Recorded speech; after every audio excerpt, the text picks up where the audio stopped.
And now you can see, for example, at our curved surfaces where the air is accelerating, there is a larger y plus, because it does not only depend on the cell centroid distance from the wall, the normal distance from the wall, but also the velocity of the flow. At the stagnation point where the air hits the body, we have a lower y plus, and around the majority of the surfaces we have a pretty satisfying, which would be kind of a medium surface mesh resolution, y plus of around 100, 120. Okay, we can slightly rotate this, and we can see also here at the beginning of our slant where the air is actually accelerating, there is an increase in y plus. So we could probably use one of those edge sizing functions that I showed you in the meshing tutorials and just apply it to this edge and limit the elements to, let's say, 5 millimeters if they are 10 currently, and that would drop this y plus back to the mid hundreds.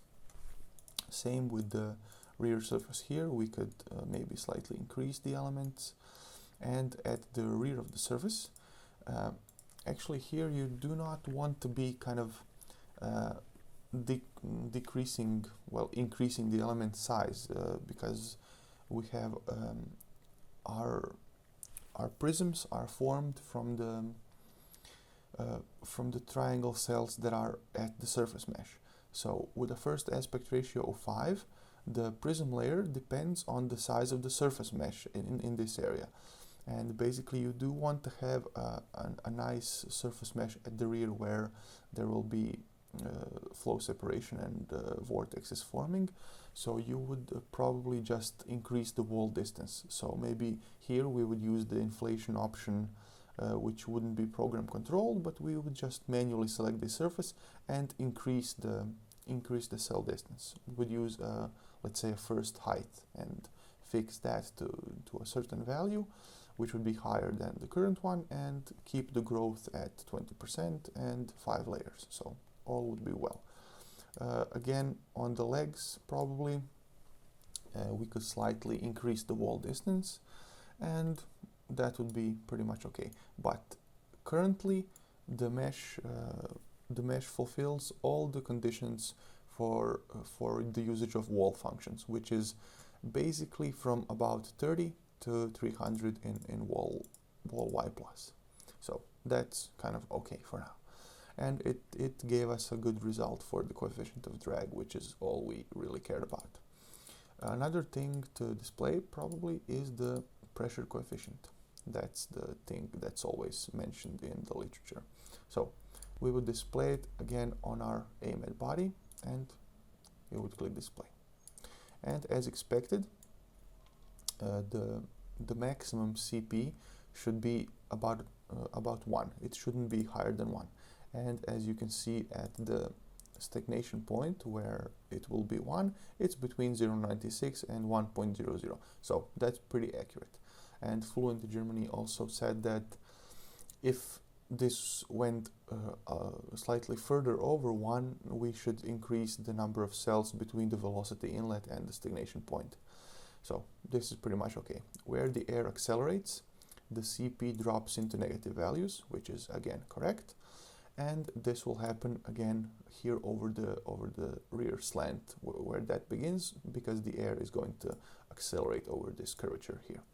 And we are going to see this in the pressure coefficient plot that I'm going to show you how to do now. Okay, so that's pretty much what we care about. Well, another thing would probably be to try and display an oil flow. I'm not going to do this now because my graphics card died also, and I'm on the onboard graphics, and oil flow takes quite a bit of time to display properly. But if you ever saw Formula 1, where they use that kind of green fluorescent paint on the cars during this pre-season testing to kind of see where the flow of the oil is on the body, where the air is flowing and then causing the viscous forces are causing the oil flow also, you would see where the flow lines are kind of straight and nice and attached, and where they are kind of bunched up or forming vortices, and then you would know that there's a problematic area there that would need it to be fixed. So you can do oil flow, and then again play with step size, this, and display it on the AMAT body, and that would be kind of that. But I'm not going to do that now, and you can play with that on your own.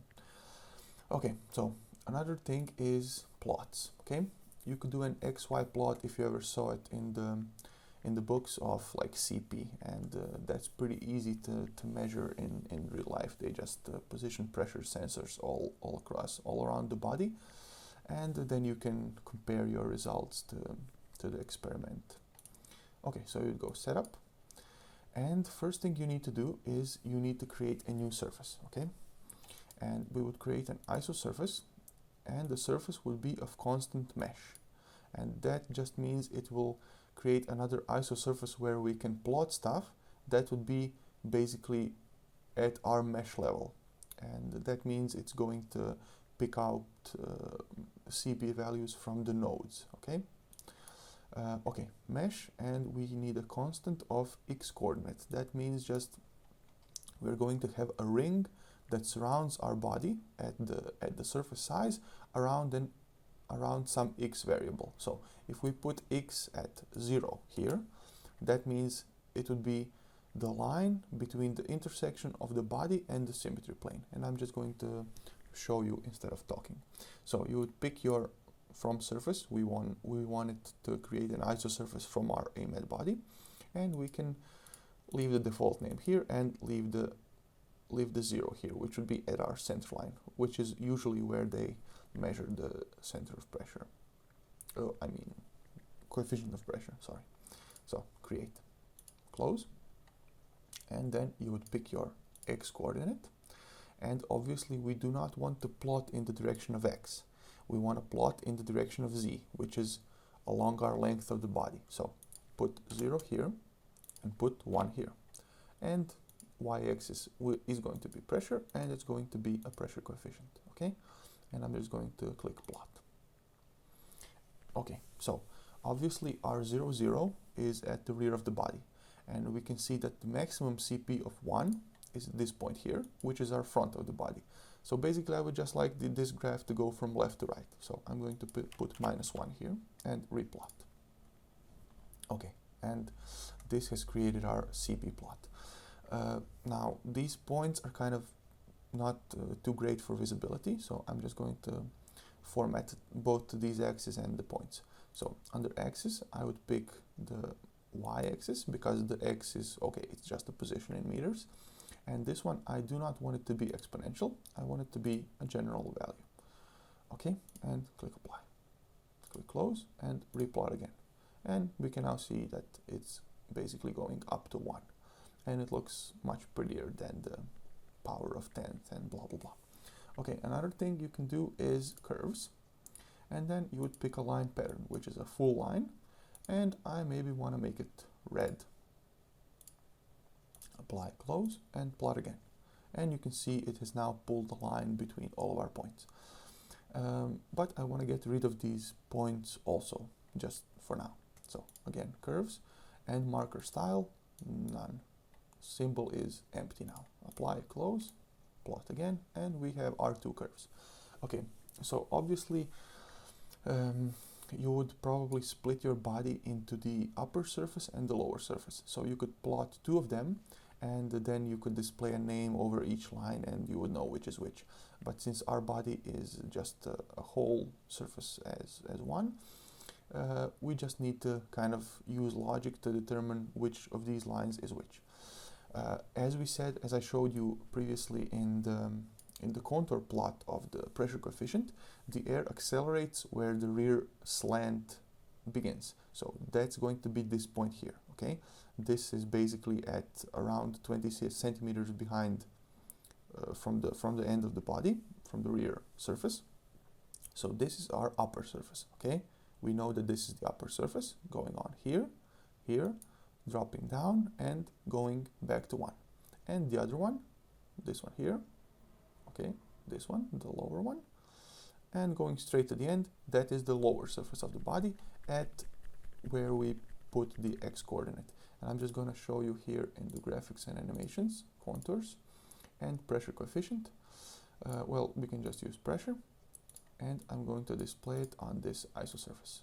Okay, and you can see this is basically the isosurface that we created. Okay, so if I showed you that and the body display, that's basically this one. Okay, so hide the body, display again, and this is what we created and where our coefficient of pressure is plotted. Okay, so let's go back to the plot, set up and click plot. And basically we can write this to a file and later maybe kind of make it all pretty in TechPlot or Excel or MATLAB or whatever. You would switch to write the file here, and the plot button turns to the write button, and you would say blah blah cp.txt. Okay, and then that's going to be in the Fluent folder. So I'm going to bring it up, files, FFF, Fluent, and here's all of our CD histories and stuff like that, and the CP. Okay, so this can be opened in Excel as a comma separated file, and you can just say that it's going to be a tab separator, and it's going to import this pretty much without any problems into Excel. Okay, and you can see our saved files here, every 100 iterations, and all is well. Now the next thing you would like to do is maybe some numbers actually. So we can go under reports, and you can maybe try to check how low the continuity residual came. Okay, the white one here, and we can just check this, and you would say I want to see a mass flow rate between the velocity inlet, so what's entering the domain and what's exiting the domain, and we can do a compute. And you can see the difference is between what enters and what exits is 0.000 kilograms per second, which is pretty much accurate enough. Okay, so close that one, and we would go to forces. So we can untick the road because we do not really care about the forces on the road, we just care about the forces on our body. And we said our drag force is in the -z direction. We can do a print, and you can see that there's a pressure force, which is our form drag or pressure drag, and a viscous drag, which is basically a lot smaller. And the total is printed here. Same with the coefficients. Okay, so maybe you would like to write this also, and you can say drag forces txt, and you can do the same with the lift force. Switch this back, do a print, and again you can see viscous and pressure, and basically you can write that lift forces txt, and that's done. Okay, so basically since we are doing a symmetry, if we displayed the forces in the x direction, we have a force of 63 newtons, which is kind of a lot, but the same force would be applied to the other half of the body, and they would kind of cancel each other out, so there is no need to worry about the x direction force. Okay,